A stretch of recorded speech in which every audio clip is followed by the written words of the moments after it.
Hello everybody, this is Brandon Hart, CEO and founder of HeartSmart Products. I am here to show you the actual process of using the HSP1i from start to finish, from model to printed part. So just to walk it through real fast, we're actually going to print a part for the HSP1i, and we're going to be printing it in a high strength nylon alloy. So first of all, we're here in CAD. Let's go ahead and grab our custom part. So we're going to 3D print that part right there. We'll go ahead and save that off to a folder that you like. And then we're going to come over here to Prusa Slicer. Prusa Slicer is the preferred slicer. You're welcome to use whatever slicer you want, but this is the one that we provide all of the profiles for, which you can see right up in here.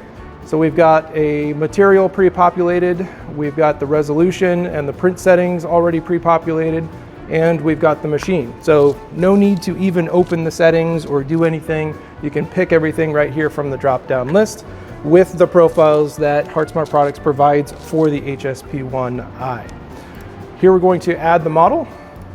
There it is. Pops right in there like that. I would like to print this on its back. So pop this down, and then we're actually going to print two of these in this case. Copy paste, just like that. Let's go ahead and arrange them on the bed. That looks pretty good. And again, we don't need to go into the settings at all. Everything has already been created, already been set up by HeartSmart Products for our users. So the only thing we need to do is hit slice now. There's our sliced model. And the way that we have set up Prusa Slicer means that you can export this as a G-code file, save it off, put it on a USB stick and run it over. Or you could use the Duet Web Control interface, like I'm showing right here, and you could drop this in as a job.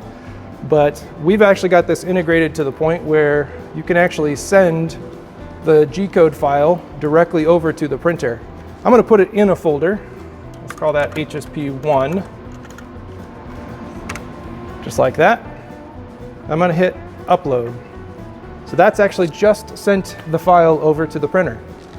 So let's go to the printer. All right. Here we are at the printer. So we just sent that file over, but we've got a printer that was previously doing another job. It doesn't have any filament loaded into it. We know what material we want to use, and fortunately for YouTube, we thought ahead and actually have the material sitting here in the Print Dry Pro material dryer, which fits beautifully right in the side of the filament cabinet. So we just need to get that loaded into the actual printer itself. So here's the material we want. Just going to pull this out, put that right into the tube, and it's going to bring it out here.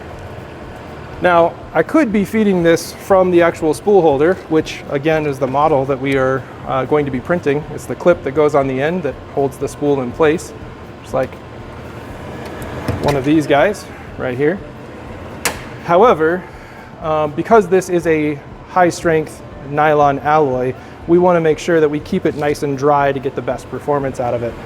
So now that I've got that pulled out of there, we're going to put it right in here. This is the green stripe tube, which is how I know it's for the left print head. So it's all color coded. So I can just put that right in there. And I'm just going to push the filament until I feel a little bit of resistance at the end, which is right there. And I'm going to push it a little bit further so that it pops through the filament detector, filament monitor, sorry. And we're done over here. Close this up. And let's go over to the main area.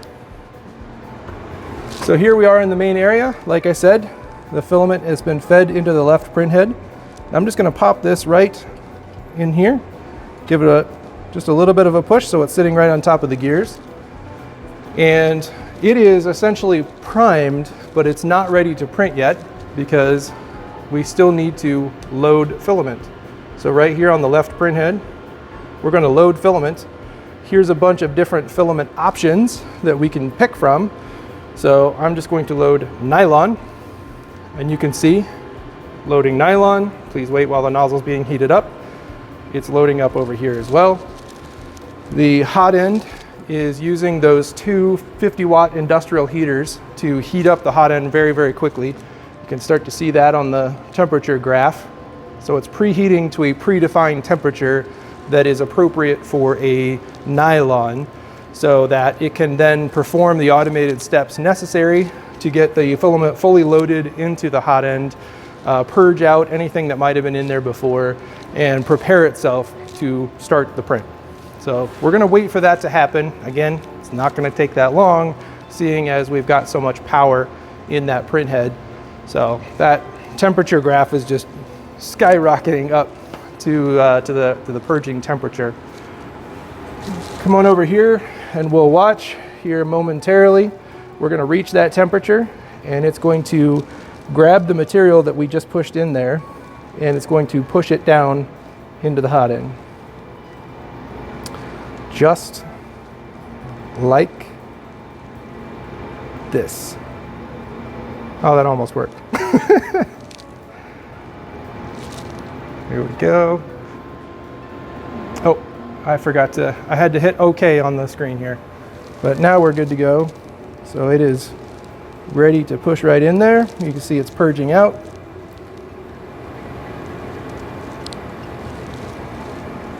And as soon as that stops, it is ready to use. So it just stopped. Go ahead and grab that out of there. And over here on the main screen, and again, you could do this in either place, but I like to use this particular interface because it does actually show you pictures of the part itself that you're going to be printing. I find that to be helpful. It's an extra little check just to make sure we're using the right G-code. And here we're just going to go ahead and say yes, and it's going to take over from there. So you'll see the print head is moving to the front. It's preparing itself. I'm not doing any of this. This is all part of the programming. It's going to go over, it's going to grab the bed level sensor, grab that probe, and it's going to detect the surface of the bed.